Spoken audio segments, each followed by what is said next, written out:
Hey there, welcome back. We are picking up right where we left off in the last episode, except just give me a minute. I'm gonna do a little bit of tidying up before you see the place. Alright, thanks for holding on there. I did a little bit of cleaning up just to make the place look a little tiny bit better. So far, we are actually starting to look pretty good, and we can start making a bit of a move on what we're gonna do next.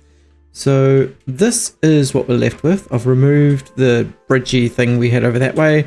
I've removed the little platform we had out here, and I've just created a straight line directly away from this platform here so that I can despawn the monsters quite quickly. Now I think in this episode what I want to do is I want to make my objective getting into the nether and getting something sorted out in there.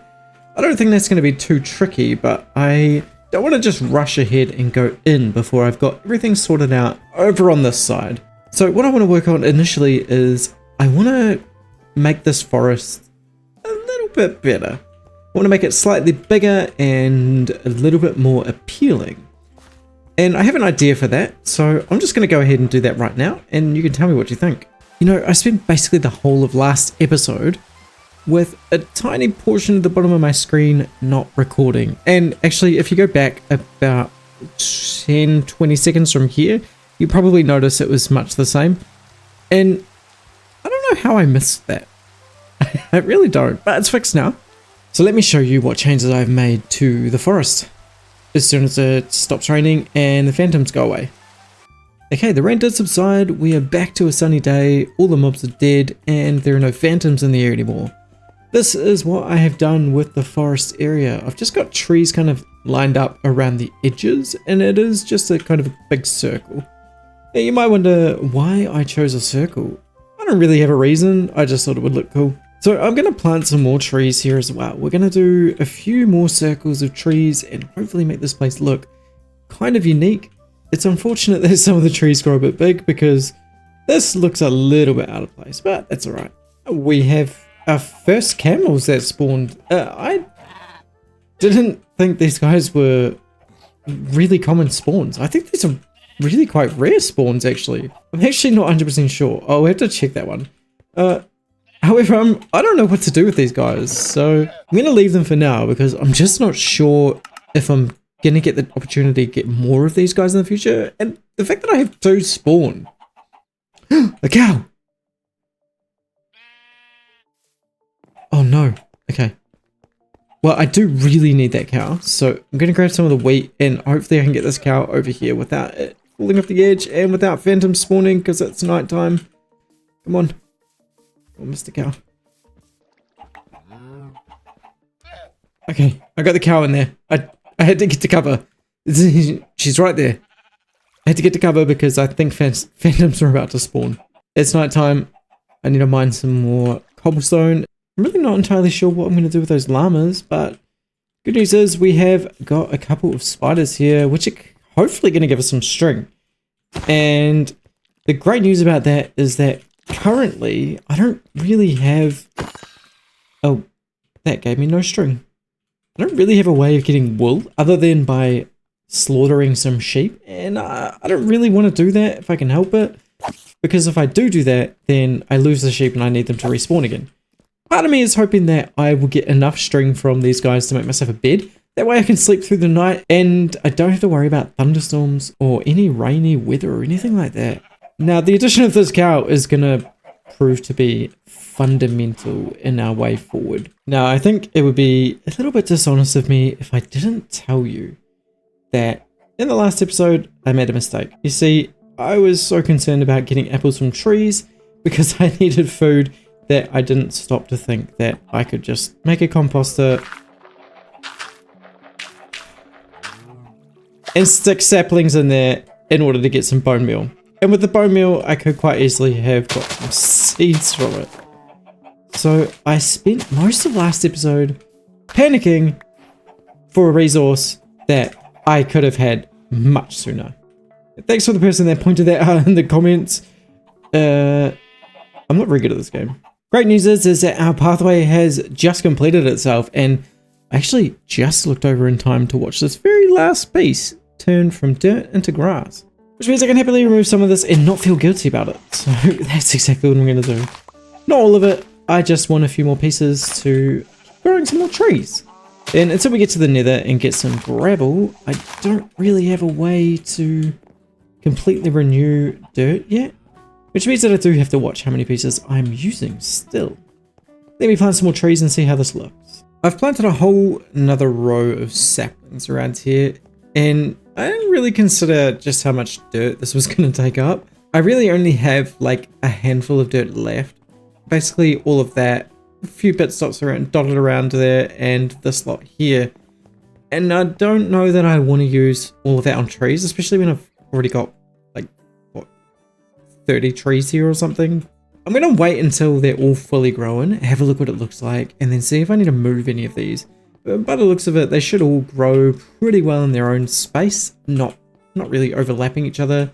At least, like, not as much as is going to cause a problem now, since I've got a couple of stacks of the saplings anyway. I can just replenish them if need be, even if some of them aren't completely replenishing the saplings that they're using to be created with. I don't think it really matters all that much, and I'm not super concerned about things falling off the edge either. Like, again, I have so many saplings that if I lose a few things here and there, it really isn't that big of an issue. The only thing that's going to be a little bit annoying is that these are floating up in the air, so I may just put some half slabs there just to make it a bit easier for me to get up. I really need some food right now. And some more positive news. I actually have got 9 bits of string from just fighting the leftover spiders that have been spawning over in the spawning platform.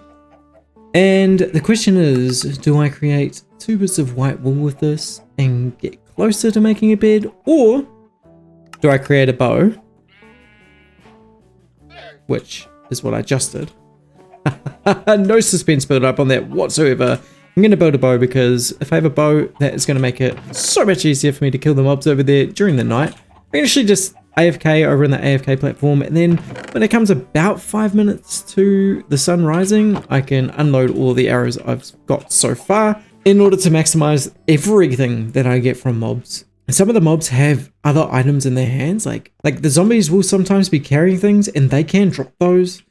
And then there's also the mobs that have armor on, and the armor bits can drop off them too. And since I currently don't have any armor, some armor is better than no armor, so it would be cool to have some. I'm going to raise this platform up a little bit, I think. I need a bit of an advantage point if I'm going to be shooting things with an arrow, so let's make this a little bit taller. And I thought I might be a little bit fancy and put a door on this thing. One of the things that I have learned throughout my years of playing Minecraft is that if you stick a door on kind of backwards so that when it's closed, it's actually open. You hear the sound there? So now that the door's closed, that it's actually open, even if zombies come up, they actually won't try and break through the door. I'm not sure that that's something that Mojang has ever actually patched out of the game, so I'm just kind of going off an assumption that it does still work. But this should be fairly okay for like a little hole that we're shooting things out of. There is actually one mob that can cause some issues, and that's these Endermen, and I really hope that I'm safe here. And that's... Okay, I'm not safe here. I'm not safe here. These guys are really strong.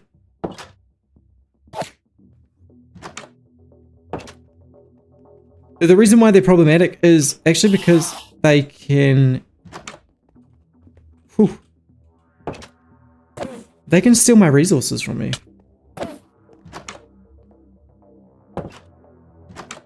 They can also kill me.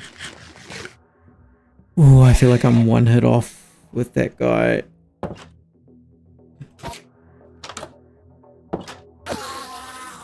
They can steal my blocks. Oh, that was actually terrifying. That was terrifying. I don't want to have to ever do that again. Oh, a zombie villager. Yeah, I would really love to keep that zombie villager, but unfortunately, there's not really any chance that I can keep it at the moment. Well, I could put it in a boat, and then I could probably move the boat somewhere. However, I kind of risk dying if I do that. But really, the only mobs that I'm actually worried about killing here are the spiders. And then maybe I'll focus on the guys with the armor on as well. That way there's a potential for some armor to drop. This is me for the night. Now, if you just take a look over on the right hand side there, where that Enderman is, and have a look what he's got in his hand. You notice that that's one of my pieces of grass. I did end up killing quite a few mobs over here though, which is great news. However, I really do need to make sure that I get that piece of grass back. So the Enderman is next on my list. And I really hope that he's not able to despawn with my stuff in his hand. It'll be really good for me. So let's go and make sure that his career of thievery is ended once and for all. By protecting ourselves first, of course. I'm so worried about fighting this Enderman that it's actually gone to nighttime. I've just been AFK here, Googling whether or not Endermen will despawn with something in their hands. It turns out that they won't, as far as I can tell. They won't despawn if they've got something in your hand, but that doesn't mean that he won't accidentally teleport himself to a place where he could, you know, accidentally fall out of the world, for instance. And after what happened last time, I'm just not sure that this is safe to fight Enderman in. So what I'm going to do is I'm going to go to like the good old fashioned days and create a little thing that is a little bit safer for me. Worst case scenario, I can just kind of stand in the middle and I should be okay. But I don't want to risk that either. So I'm going to make this platform just a little bit bigger because I really don't want this guy to kill me. Just like the last one almost did. Okay, I think this platform's big enough. Come here. Give me my grass block back. Oh no, I can't see his head. There's his head there. Why is he not? I'm so nervous. I don't know why. There. Yeah. Alright, here we go. Okay,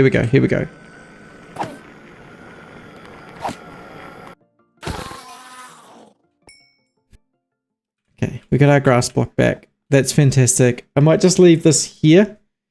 That way, if I get any more Endermen, this is probably a safer spot than what I've got going on over here. Anyway, since it's nighttime, I'm just going to bunker down for this night. 18 string so far, which I believe is enough to make a bed. Yeah. Next stop is making a bed. I might be able to do that now. Here it is. Oh, this feels so good. Okay, let's sleep under this tree.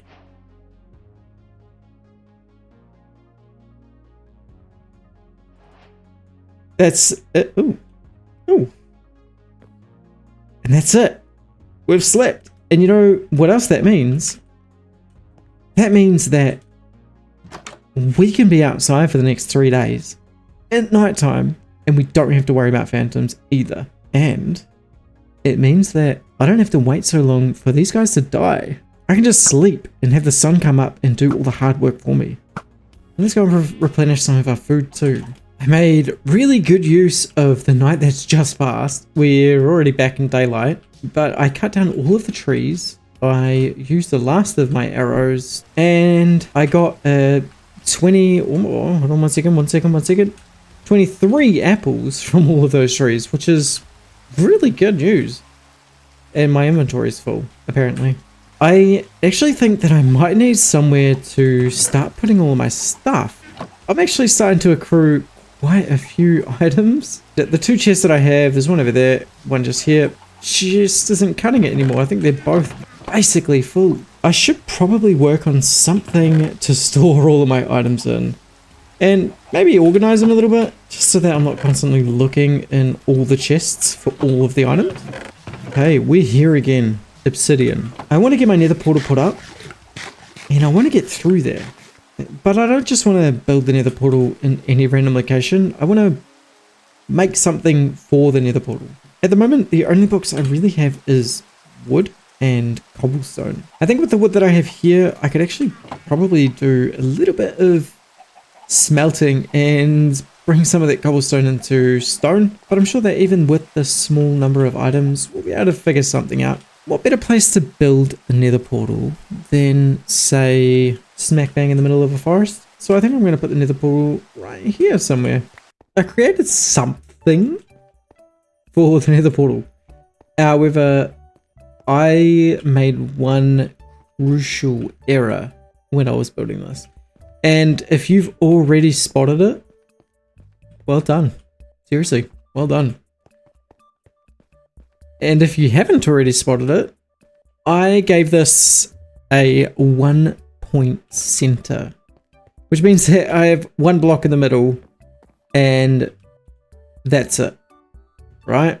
But my nether portal is 2 blocks wide, which means that it doesn't matter how I put my nether portal in here, it is always going to be askew. It will never be centered unless I somehow miraculously got an extra, say, 2 obsidian. Then it would be fine because it could be 3 wide, but the portal is 2 wide, so it's never going to be centered. I have come up with a solution for that. I've put up these little walls in hopes that I'm just going to be able to kind of hide the fact that it's actually a 2-block portal by just making it look like a 1-block portal. Probably not going to be the best, but for now it'll do. And then maybe later on I'll come back and revisit this. It gets worse.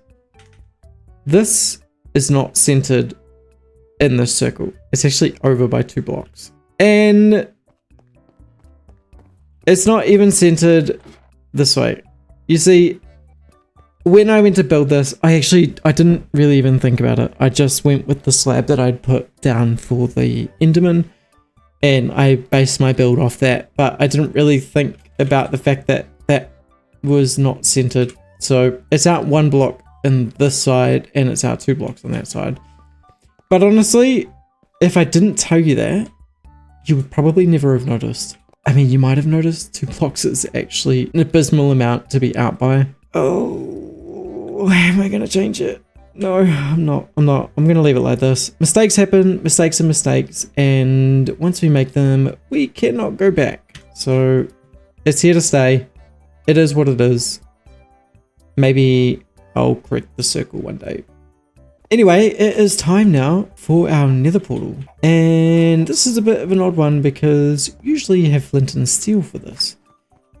However, you will notice in my entire inventory that I do not have any flint and steel. How am I going to light this portal? Well, there is a way, and I'm going to show you that. You see, in order to start a portal, all you need is a flame. And how do we get a flame if we don't have a flint and steel? That's a great question to ask. We just catch some wood on fire. Yeah, that's it. We just catch some wood on fire. So we have some lava, and we're going to use that lava to catch some wooden blocks on fire, and hopefully it doesn't take too long because I really don't want this burning down, you know, being made of wood and all. Now let me pop this nether portal in. Oh, I really hope I've got this right. 1, 2, 3, 4. I put some wooden blocks around the portal. Kind of has to be a little bit like this. And then we put the lava in here, and we just hope one of those 2 catches on fire. All right, let's give that a go. All right, lava in hand. Let's stick it in here.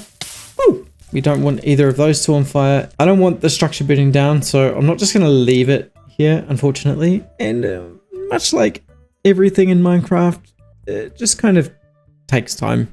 Right, here we go. These 2 are on fire. Hopefully. There it is. There it is. Easy.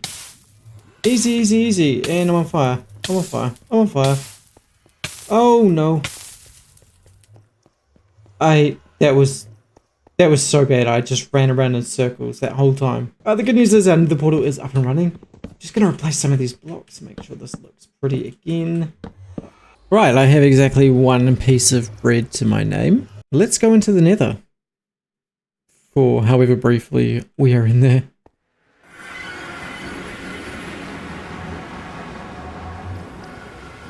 Okay.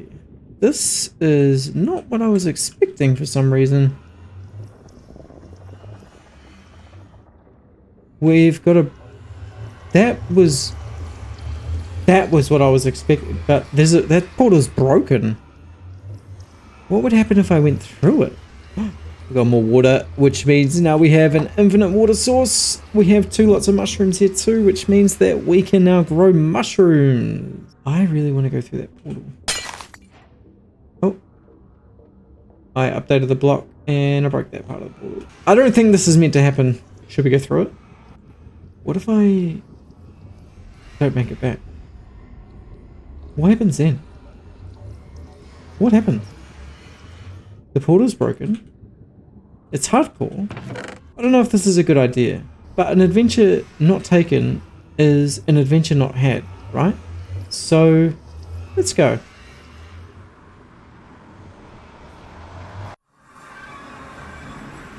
Oh no. Where am I?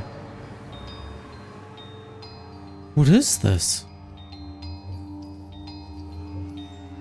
Oh no, what have I done?